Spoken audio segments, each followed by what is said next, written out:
বিশ্বাস করি দেশের মানুষই হচ্ছে আমাদের রাজনৈতিক সকল ক্ষমতার উৎস। সেজন্যই আমরা দেশের মানুষের ভাগ্য উন্নয়নে বিশ্বাস করি।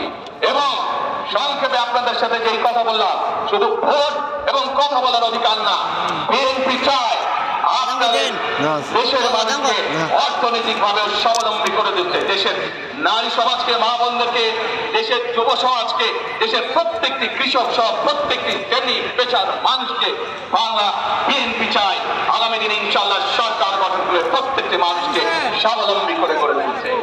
প্রিয় ভাই বোনেরা, সেজন্যই আমরা আরেকটি কথা বলি, আমরা দেখেছি কিভাবে শহীদ জিয়ার সময়, দেশে খালেদা জিয়ার সময় দেশকে আমরা এগিয়ে নিয়ে গেছিলাম। দেশে কলকারখানা তৈরি হয়েছিল, মানুষের কর্মসংস্থান হয়েছিল, দেশের মানুষ বিদেশে গিয়েছিল। সেজন্যই আমরা বলতে চাই, করব কাজ, করব দেশ, সবার আগে বাংলাদেশ। করব কাজ, করব দেশ, সবার আগে বাংলাদেশ। শেষে